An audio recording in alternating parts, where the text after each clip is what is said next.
We all know that Marvel is in a bit of a pickle. Not just Marvel, Marvel and DC. I've been trying to figure out exactly how to do this right here. I've only been covering things that I enjoy because I don't want you to watch my videos and be down about the geek space. I think there are good things going on within the geek space, and I take pride in finding those good things, sharing these good things so that you can go out and maybe enjoy something. Maybe some of my takes you don't agree with, and you're not going to enjoy everything I enjoy. So you can take that with a grain of salt. But I do want to cover some of the issues in the geek space. I just don't want to be visceral about it. I want to be reasonable. And it's been a struggle for me. There are channels that I love that cover much of what's wrong with the geek space. The problem I have is oftentimes these channels will have you believe there's nothing good happening. Everything is trash. And if everything is trash, then we all just walk away from the geek space and give up on the things we enjoy. Now, this doesn't mean we give companies a pass, but I think there can be a bit of a balance. And this has been a struggle. And I've said in many videos, I don't want to cover things I don't enjoy. So I'm going to modify this slightly. There are things I enjoy about things that have issues. So I want to be reasonable in covering this. So what am I going to do? So the first thing I want to cover is this friendly neighborhood Spider-Man. Now we all understand DEI. We all understand this idea that there has to be broad representation and there has to be broad diversity within, you name it, a comic book, a cartoon, a movie. These things, because they are forced, they're actually destroying the things they touch. And here's my real thought about your friendly neighborhood Spider-Man. Now, I haven't watched many reviews on this cartoon. And the reason I haven't watched many reviews at all, I've seen a few. I want to maintain the integrity of my initial thoughts, and I don't want my thoughts colored by the negative opinions of others. Now, there are some issues with this, but I think the issues would not be issues in another time, and I will explain. You see, there's been this idea in comic books, in Hollywood, in cartoons, in movies, you name it, entertainment in general, that in order to enjoy something, I have to see someone who represents me. And I'm here to tell you that is not true. You know what represents me? What represents me is a good story because I want a good story. I will gel with what characters I gel with, and the characters I don't like, I won't like. And it will be that simple. But I don't need forced representation because what that often leads to, that leads to a story that is not cohesive, that doesn't make sense, and that doesn't have true quality control. Because what we're offered is a facade of quality. It is assumed that, well, it's diverse, so therefore it is good. And this is not the case. Here's the issue that most people have with both gender and race swaps in cartoons, comic books, and movies. Now, as I said, if this Spider-Man cartoon, exactly as it is, was released 30 years ago, no one would have probably had an issue with it. And here is why I say this. DEI is an issue. And Marvel, DC, Hollywood, across the board, does not understand the issues that fans actually have. And this is the problem you have when you have a fan base that has lifted you up, that has bolstered you into the position you have, and then you disregard that fan base for something else, the new shiny carrot. So here's what the new shiny carrot has become. In order to release, you name it, insert whatever IP, there has to be representation. There has to be representation of this group and this other group. And because of that, whenever there is any kind of swap, fans don't like it. Why?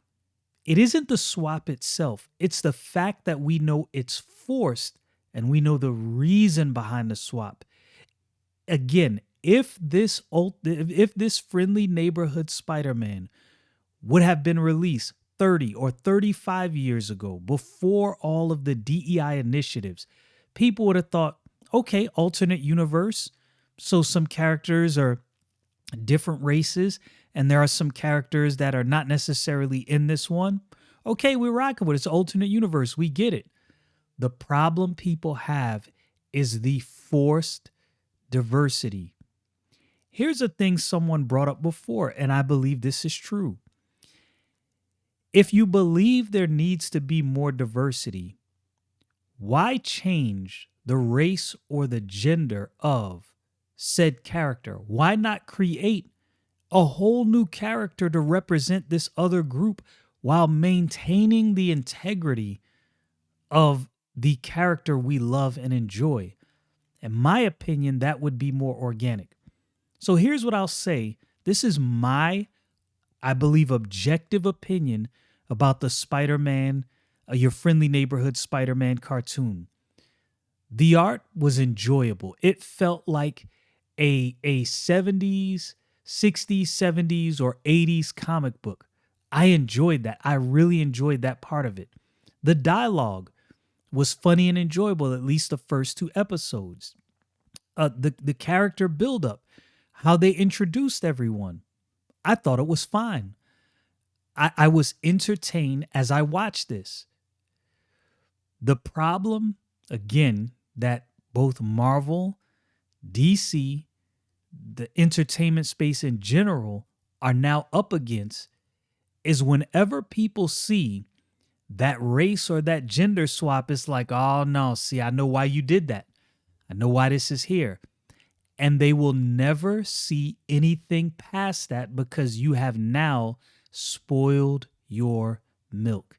And that's why I say, given this Spider-Man, maybe 30 years ago, 35 years ago, fans might have given this a pass. Fans might have said, okay, this is an alternate universe, so some things have changed. As I said earlier, we'll rock with it. And this is where both, let's just say, the entertainment industry as a whole has, in a way, in the geek space, overstayed their welcome. The geek space wasn't always accepted and embraced by broader Hollywood. It was niche, but now it has become the main thing. And now they don't understand you're messing with things that people love. So you have to approach this very delicately. Again, if you feel like there needs to be more representation, then go create new characters and let those characters sink or swim on their own. But don't mess with the characters we know and we love. Don't mess with the stories we know and we love. You're beyond the point where people are willing to give you a pass. We're beyond that point. So anything you change with any of these IPs that people love, there will be double, triple, 8 times the scrutiny that you would have gotten before. You no longer have a leash. You have no leash. You have no room to work with. And I really believe these companies, I think it's high time they understood this. If you're going to approach making some show based on a comic book or some IP that's known and loved by many, do not mess with the story. If you keep it original, I'll say this. It is a high probability that this thing was probably agreed to maybe, I don't know, years ago. I don't know how long this has been in the works. I didn't bother looking any of that up. But this is probably something that was agreed to years ago, back before there was such a huge backlash to a lot of these efforts. So they probably had no choice but to release it. They've already worked on it. They've already spent the money. I don't know that some of these companies will ever get some fans back. I can't say that. I can't say, well, if they do this, everyone will come back. I don't know. But I will say, if they want to maintain their position, and if they want to actually at some point make money, man, you guys better start sticking to these characters the way they were originally presented, because fans will no longer give you a pass. There will be no passes. There will be no exceptions. And it's unfortunate because, like I said, I think Your Friendly Neighborhood Spider-Man is actually a very enjoyable cartoon. Again, not without issues, but I enjoyed what I watched. But I also understood people are going to know why you made some of these decisions, and people are not going to like this, and they're not going to stick with it.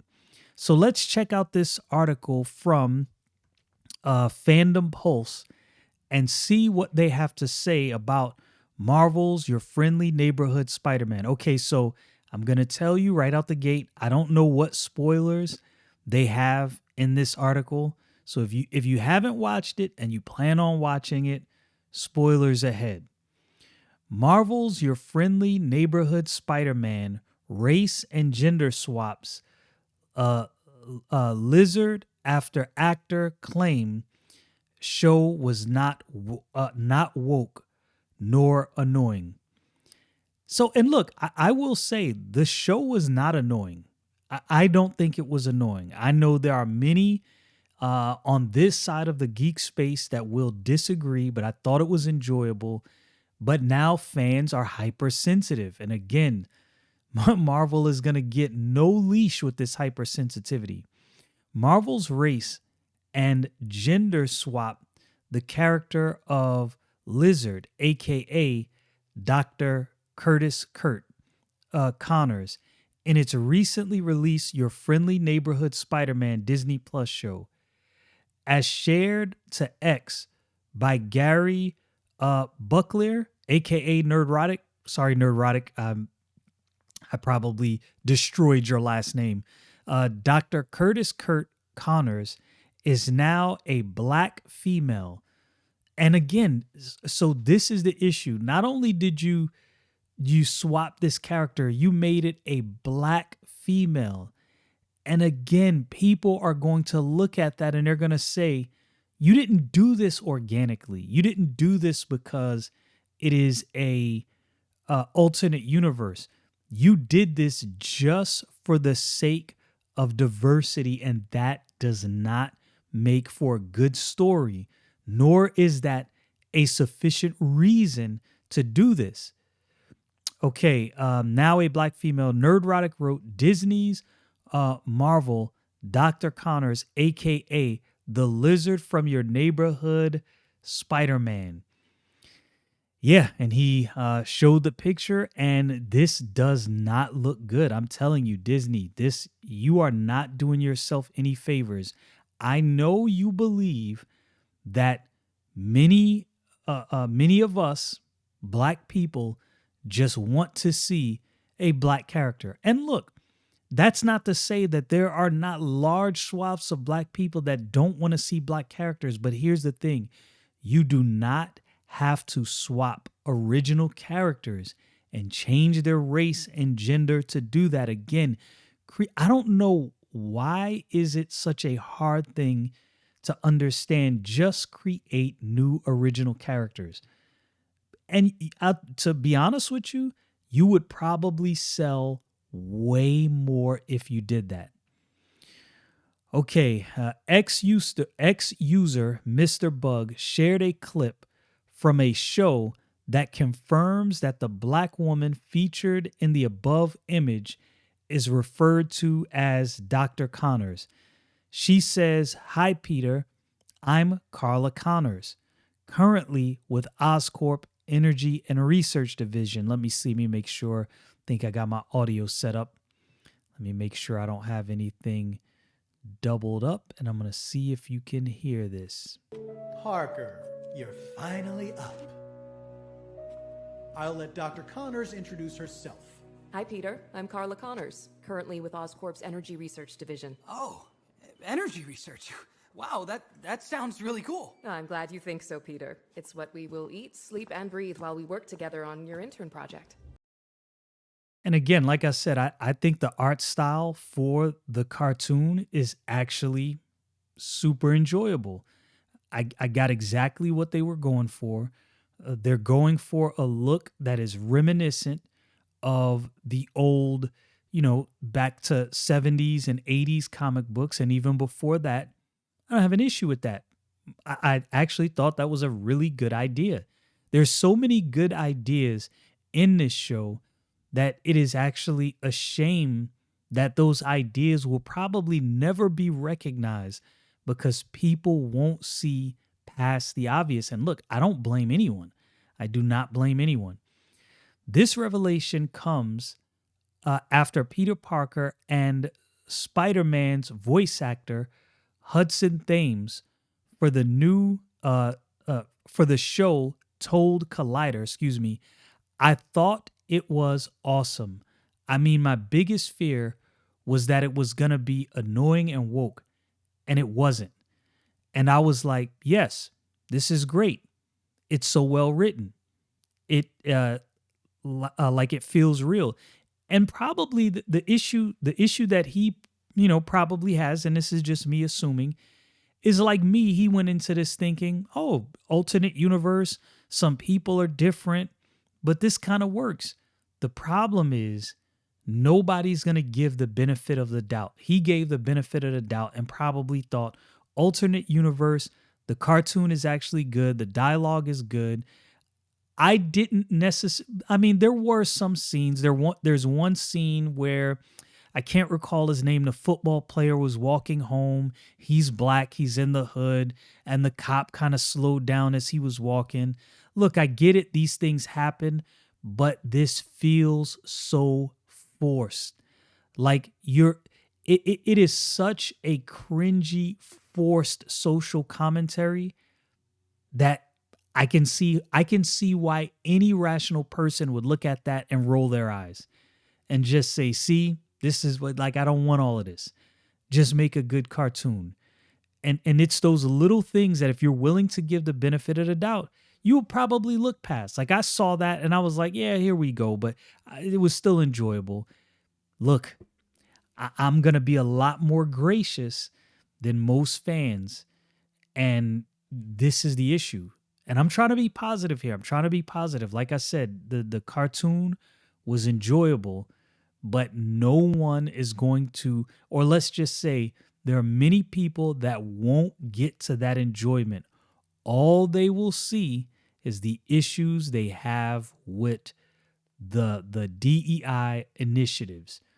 Okay, he added, I'm the oldest of 5 boys.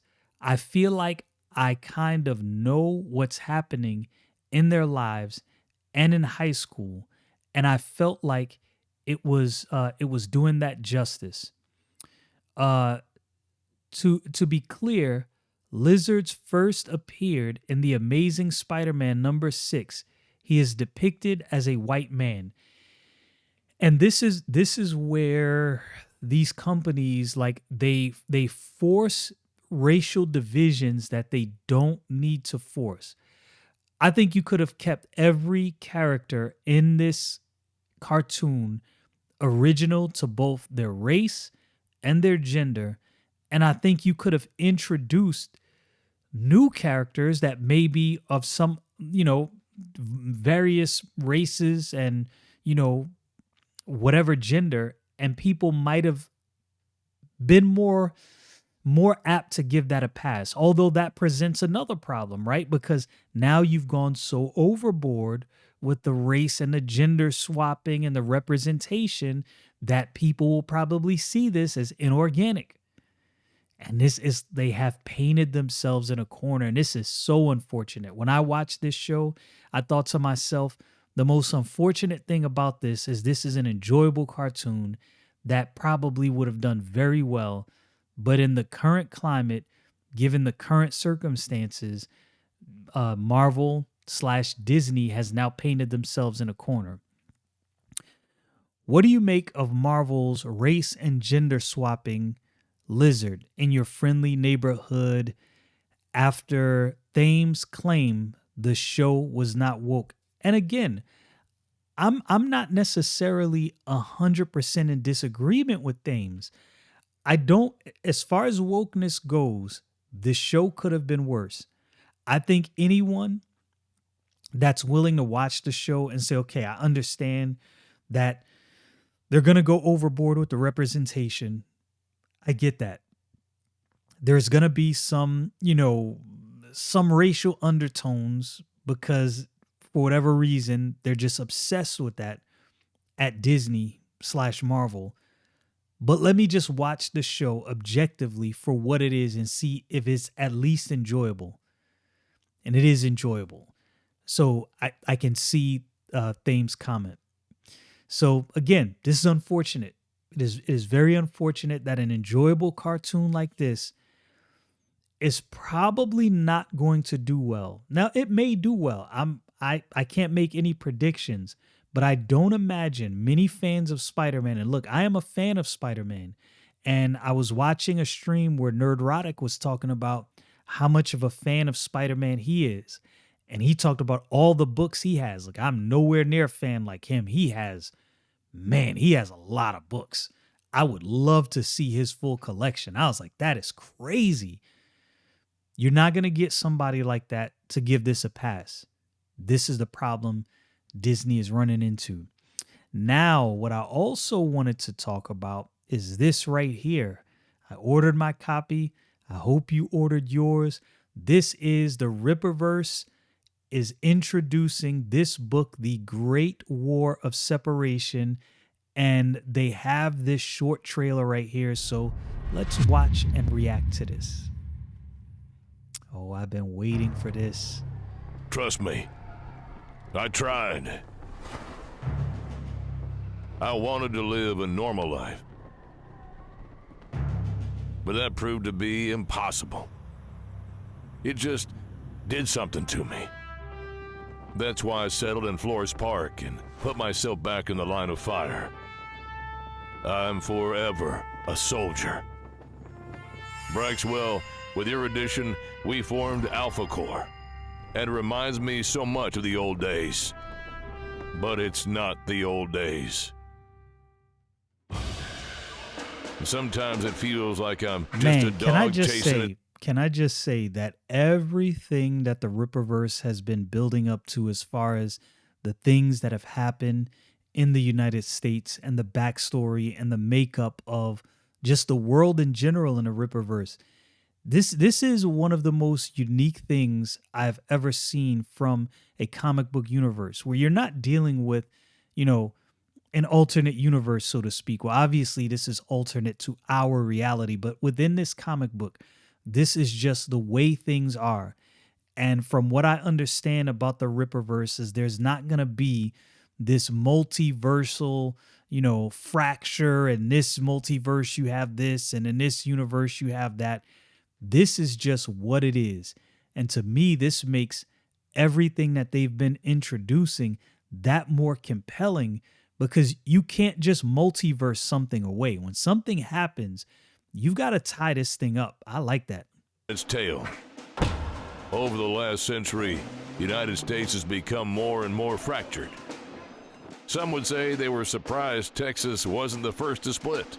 And this is another part of this story, this backstory for the makeup of the world and the country in specific in the Rippaverse that is super interesting. Like Texas wasn't the first to split. That's crazy. So Who split first? What happened? What caused the split? How much you want to bet it was partly over taxes? That's definitely a big issue today. But when your allegiance is tested, decisions must be made. It becomes obvious. I served the United States, but ultimately, my allegiance was to the Lone Star. And listen, let me tell you something. I lived in Texas for a little bit, a short year. I lived in San Antonio, and I got a lot of friends from Texas. Yo, Texas pride is a big thing. Like, there's people who are proud of where they're from. I'm from Brooklyn, now living in a sunshine state, and I'm proud of being from Brooklyn. You almost never gonna meet a Brooklynite that's not proud. But there is something different about people who are from Texas. I'm telling you, boy, they are Texas through and through. Everybody has their opinions on the accepts. I can't wait to find out who this is. The term right has here. morphed over the last several decades, and it really depends on the slang of the locals. Much like you and I, we all have a unique story, and how we came to be special is not identical. But here, it wasn't always like that. We were a specific group, and we were leveraged. But the same can be said for any serviceman. It wasn't just territorial, it wasn't just political. It was far more complicated than that. So that is another thing that makes this great war of separation even more interesting. And I mean, it's like anything in life, right? Like, if you try to boil everything down to simple politics, you often realize, no, there's actually a lot more going on than just simple politics. Like, this is a more nuanced issue than we're willing to, give credit to. Despite being so far removed, we're still dealing with the consequences today. New evidence emerges, more conspiracies start to circulate about what really happened. I can only speak to what I know. Even at the So this is another thing that's interesting, which kind of leads me to believe, even within the Great War of Separation, like, we're gonna get an overall view of what happened. Like, we're gonna have a good idea, but through the course of the Rippaverse and the history of these comic books, they're leaving themselves open to add to this story and to give parts of this story that maybe aren't what you think they are. It's like a big mystery. I enjoyed it. It's like a treasure hunt. It's an exciting comic book company to be following. If you're not reading Rippaverse comics, if you have some aversion to it, I encourage you, if you start reading, remove all the noise, everything you've heard about the company or the creator, and just read the books. Read the books for what they are. And I would be surprised if you could look at these books objectively, look at the overall stories objectively, and not enjoy it. I'd be surprised. Maybe you still won't. I'm just saying, I'd be surprised. The surface level didn't just change the dynamics of North America, it altered the entire world. And look, that's exactly how this would play out. This is why so many countries are so invested in American politics, because whatever we do, whatever direction we go, this is the way the world goes. Some call it the War for Texas, but it's most commonly known as the Great War of Separation. Now, there's something very interesting in Brian Solari's wording there. He said the war for Texas. It's almost like there were different factions within the United States, for whatever reason, warring over who Texas would be aligned with. It's another interesting dynamic about this whole thing. Man, I cannot wait to read this and to see what exactly is going on.